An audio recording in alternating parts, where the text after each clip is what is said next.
प्यारे बच्चों, आज हम कक्षा 7 के अध्याय संख्या 9 के पाठ परिमेय संख्याएं के बारे में पढ़ेंगे।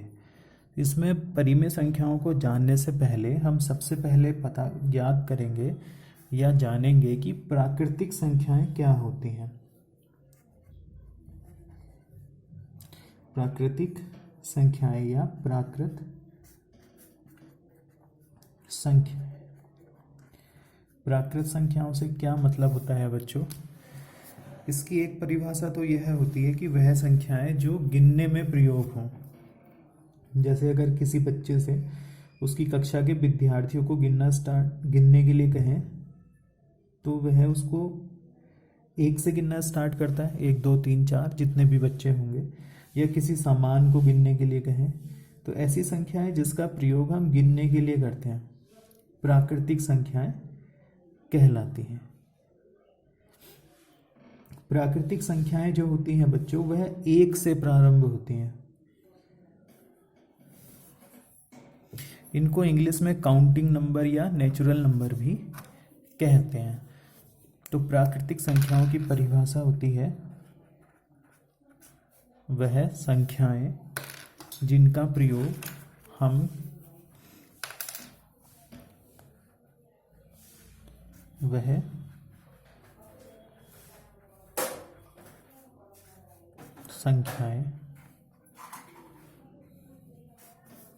जिनका प्रयोग हम गिनने के लिए करते हैं।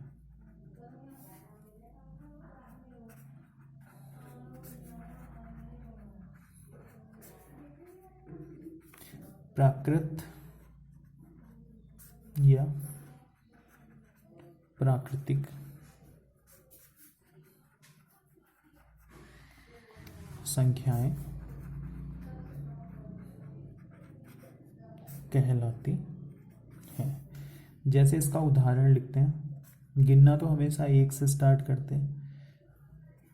तो उदाहरण हो गया 1, 2, 3, 4, 5, 6, 2, 2, 2। तो हमारी जो प्राकृतिक संख्याएं शुरू हो रही हैं वो हो रही हैं 1 से। ये ब्रैकेट में लिखा है उदाहरण का सोर्ट 1 2 3 4 5 6 और ये आगे वो बढ़ती रहेंगी। तो सबसे छोटी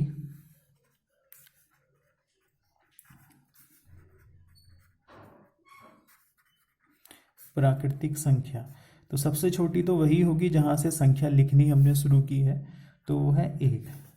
और सबसे बड़ी हमें पता ही नहीं होती है, सबसे बड़ी कोई संख्या होती ही नहीं है। तो वैसे ही हम लिखेंगे सबसे बड़ी प्राकृतिक संख्या वो होती है बच्चों अपरिभाषित। सबसे बड़ी जो प्राकृतिक संख्या होती है वह अपरिभाषित होती है, उसके बारे में अभी पता ही नहीं होता है। प्राकृतिक संख्याओं के बाद में बात करते हैं पूर्ण संख्याएं। पूर्ण संख्याएं क्या है? यदि हम प्राकृतिक संख्याओं को के साथ शून्य को भी सम्मिलित कर लें तो वह पूर्ण संख्याएं कहलाती हैं। यदि प्राकृतिक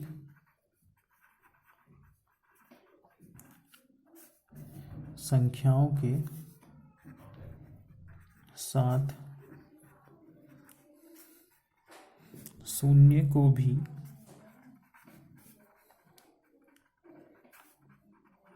सम्मिलित किया जाए तो वह पूर्ण संख्याएं कहलाती हैं। मतलब प्राकृतिक संख्याएं तो हमारी स्टार्ट हो रही थी 0 से, अगर हम उसके साथ में वो 1 से स्टार्ट हो रही थी, अगर हम उसके साथ में शून्य भी लगा लें तो जो संख्याएं बन के आएंगी वह होंगी पूर्ण संख्या। इसका उदाहरण लिखते हैं 0 1 2 3 4 5 6 7 डॉट डॉट डॉट, इस तरह से आगे आती रहेंगी। तो यहाँ हम देखेंगे कि हमारी सबसे छोटी पूर्ण संख्या जो है वो है 0, और सबसे बड़ी अभी भी अपरिभाषित है। सबसे बड़ी पूर्ण संख्या अभी भी हम नहीं बता सकते। कोई कहे 100, कोई कहे 1000, कोई लाख, कोई ऐसे ही कोई कह दे कि मैं भैया 50 बार 9 लिखूंगा, सबसे बड़ी होगी तो अगला 51 बार लिख देगा। तो इसलिए ना तो अभी सबसे बड़ी पूर्ण संख्या पता है और ना ही सबसे छोटी पूर्ण संख्या पता है। इससे आगे बात करते हैं बच्चों धनात्मक संख्याएं। जो हमारी प्राकृतिक संख्या होती है ना, वही धनात्मक संख्याएं भी कहलाती हैं। जैसे 1 2 3 4 dot dot dot 90 dot dot dot 1000 dot dot dot आगे, मतलब ये कितनी भी आती रहेंगी, इसको हम बोलते हैं धनात्मक संख्याएं। दूसरा होता है ऋणात्मक संख्या। ऋणात्मक मतलब यदि इन संख्याओं के आगे हम माइनस लगा लें तो बन जाती है ऋणात्मक संख्याएं। जैसे -1 -2 -3 -4 -5 dot dot dot -100 dot dot dot, ऐसे ही आगे को आती रहेंगी। इन संख्याओं को हम बोलते हैं ऋणात्मक संख्याएं। ये जो ऋणात्मक संख्याएं होती हैं ना बच्चों, ये शून्य से छोटी होती हैं। इसके अलावा यहाँ लिखते हैं शून्य न तो ऋणात्मक होता है और न ही धनात्मक। मतलब ना तो हम शून्य को ऋणात्मक कहेंगे और ना ही धनात्मक कहेंगे। और उसके अलावा ये जो ऋणात्मक संख्याएं होती हैं ये शून्य से छोटी होती हैं। ऋणात्मक संख्याएं शून्य से छोटी होती हैं तथा सभी धनात्मक संख्याएं शून्य से बड़ी होती है। ये तो समझने वाली बात है कि शून्य ना तो ऋणात्मक होता है और ना ही धनात्मक। शून्य मतलब शून्य। दूसरी बात है कि ऋणात्मक संख्याएं जो होंगी, मतलब जो माइनस वाली होंगी, वो शून्य से सभी छोटी होंगी। अगर कोई तुमसे कहे -5 और 0 में कौन बड़ा है, 0 बड़ा है। कोई कहे -10,000 और 0 में कौन बड़ा है, 0 बड़ा है। और 0 जो होगा वो प्लस वाली संख्याओं से हमेशा छोटा होगा। उसके अलावा बात करते हैं पूर्णांक की। पूर्णांक मतलब सभी संख्याएं, धनात्मक, ऋणात्मक और शून्य। तो यहां लिख लेंगे धनात्मक संख्याओं कोमा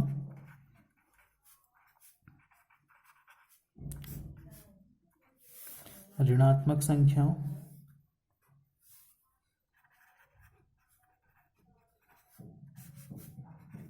तथा शून्य के संग्रह को पूर्णांक कहते हैं। जैसे -10, -9, -8, -7, -6, -5 dot dot dot 0 dot dot dot 1 2 3 4 dot dot dot.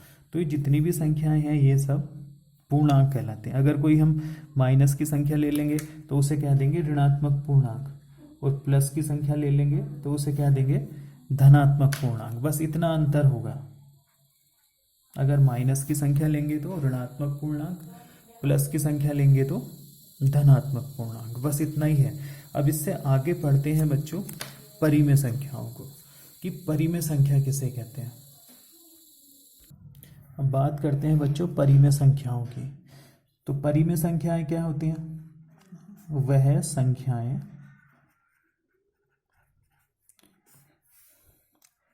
जिन्हें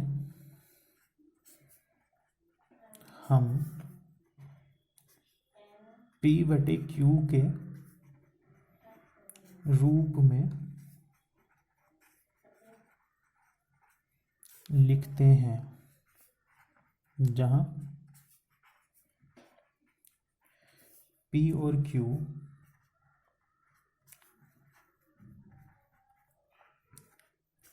सह अभाज्य संख्याएं हों तथा Q बराबर नहीं हो 0। तो परिमेय संख्याओं का मतलब हुआ वह संख्याएं जिन्हें हम P/Q के रूप में लिखें, और P और Q सहअभाज्य। सहअभाज्य मतलब ऐसी कोई संख्या ना हो जो अंश और हर दोनों को काट सके, तो उन्हें हम कहते हैं परिमेय संख्या। और तीसरी शर्त इसमें यह है कि Q बराबर जो है वो 0 नहीं होगा, मतलब संख्या का हर जो है वो कभी भी 0 नहीं होगा। इसका उदाहरण देखते हैं, जैसे 2/3 कोई ऐसी संख्या ही नहीं है जो 2 और 3 दोनों को काट दे एक के अतिरिक्त। उसके अलावा 5/7 माइनस का 10/3, 12/7, ये सभी बच्चों परिमेय संख्याएं कहलाती हैं। उससे आगे बात करते हैं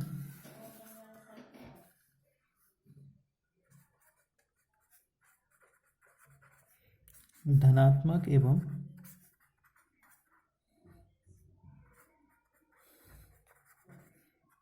ऋणात्मक परिमेय संख्या की।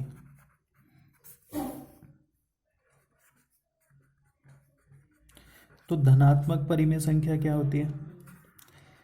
वह परिमेय संख्या जिसका अंश तथा हर समान चिन्ह के हों, मतलब जो ऊपर संख्या लिखी है और जो नीचे संख्या लिखी है, अगर वो दोनों समान चिन्ह के हैं तब वह संख्या धनात्मक परिमेय संख्या कहलाती है।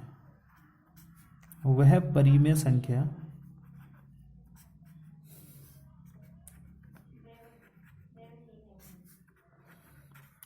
जिसमें अंश तथा हर समान चिन्ह के होते हैं, धनात्मक परिमेय संख्याएं कहलाती। इसका उदाहरण देखते हैं, जैसे बच्चों 3/4, इसका अंश भी प्लस का है और हर भी प्लस का है, दोनों धनात्मक है तो ये धनात्मक कहलाएगी। -5/-7, अब तुम्हें ऐसा दिख रहा होगा इसमें तो साफ माइनस लगा है, तो आप सोचोगे कि यार सर को क्या हो गया, माइनस वाले को भी धनात्मक कह दे रहे हैं। बच्चों अगर अंश और हर समान चिन्ह के हैं, भले ही वो माइनस में क्यों नहीं, माइनस से माइनस कटेगा तो 5/7 ही तो बचेगा, तो ये भी होगी धनात्मक। 4/9 भी धनात्मक होगी, 9/-9/-11 ये भी धनात्मक होगी। उसके बाद आगे बात करते हैं बच्चों ऋणात्मक परिमेय संख्या। ऋणात्मक परिमेय संख्या मतलब यदि अंश और हर अलग अलग चिन्ह के हों, यदि किसी परिमेय संख्या के अंश व हर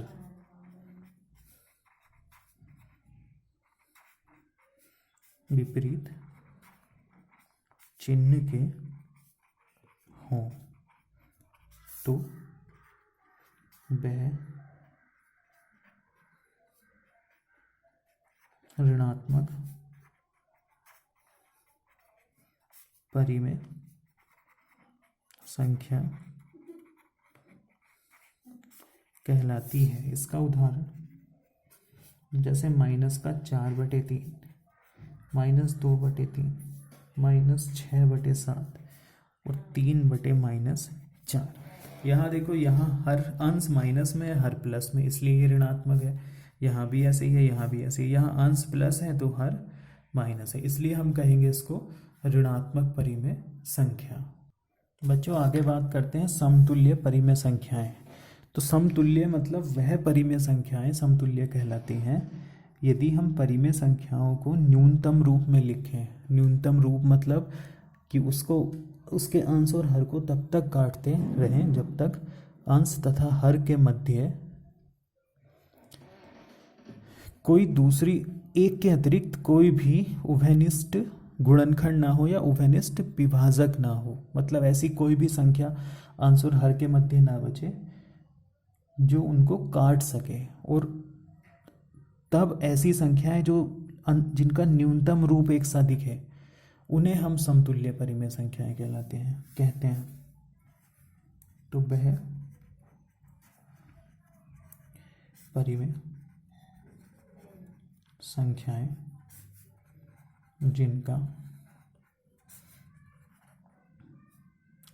न्यूनतम रूप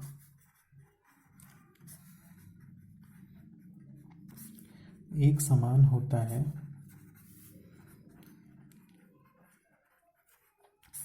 समतुल्य परिमेय संख्याएं कहलाती हैं। यहाँ इसके कुछ उदाहरण देखते हैं। जैसे 2/7, 4/14, 6/21, 8/28। ये हमें अलग अलग परिमेय संख्याएं दिख रही हैं। तो अब हमें इसमें चेक करना है क्या ये समतुल्य है। देखो पहली तो 2/7 है, इसमें तो कोई ऐसी संख्या है नहीं जो अंश और हर को काट दे। अब 4/14 को चेक करते हैं। 2 दूनी 4, 2 सत्ते 14, इसको काट के भी 2/7 आया। फिर है 6/21, इसको काटते हैं। 3 दूनी 6, 3 सत्ते 21, इसको काट के भी 2/7 आया। फिर 8/28, इसको काटते हैं। 4 दूनी 8 और 4 सत्ते 28, इसको काट के भी 2/7। तो अब हम देख रहे हैं ना, इन सभी संख्याओं का न्यूनतम रूप 2/7 है। तो इस तरह की संख्याओं को हम बोलते हैं समतुल्य परिमेय संख्या। यहाँ लिख देंगे 2/7, 4/14, 6/21 तथा 8/28 का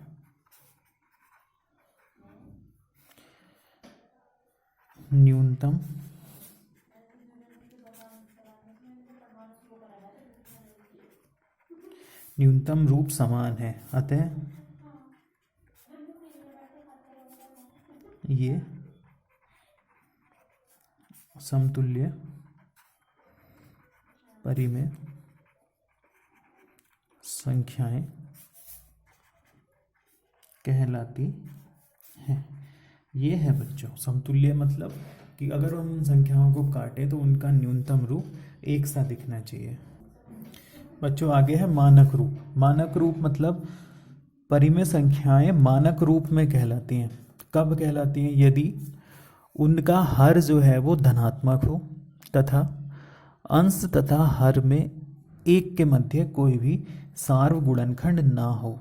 अर्थात ऐसी कोई भी संख्या ना हो जो अंश तथा हर दोनों को काट सके, तभी हम उस परिमेय संख्या को बोलते हैं मानक रूप में परिमेय संख्या।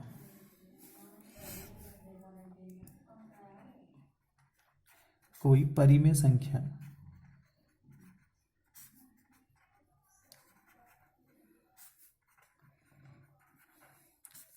मानक रूप में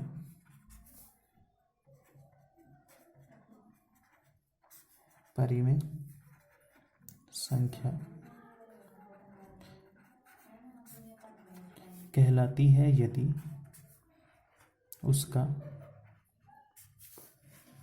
उसका हर धनात्मक हो तथा अंश एवं हर के मध्य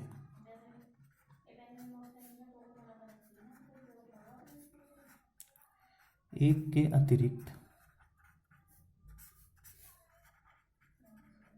कोई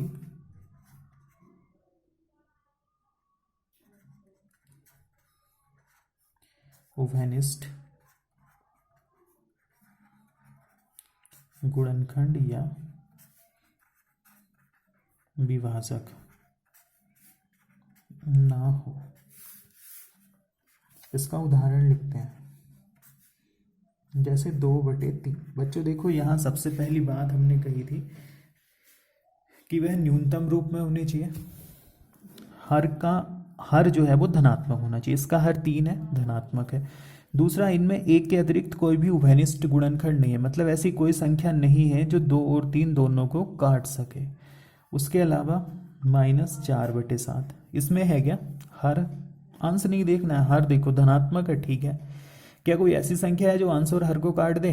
2 काट सकता है क्या? 2 इसको काट सकता है, इसको नहीं काट सकता है।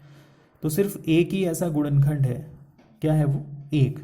तो 1 को तो छूट है, -5/9, 4/13। तो ये जितनी भी परिमेय संख्याएं मैंने यहाँ लिखी हैं, ये सब मानक रूप में परिमेय संख्याएं कहलाती हैं। आगे है बच्चों 2 परिमेय संख्याओं के बीच में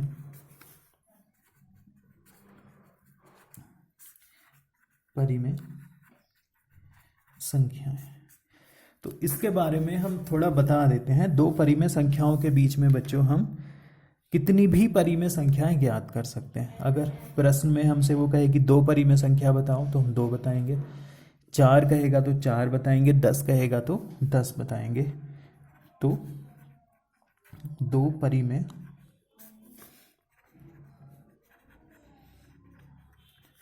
संख्याओं के बीच कितनी भी परिमेय संख्याएं ज्ञात कर सकते हैं। कैसे ज्ञात करते हैं वो बताएंगे प्रश्नावली में। अभी मैं सिर्फ इतना बता रहा हूं कि हम कितनी भी परिमेय संख्याएं ज्ञात कर सकते हैं।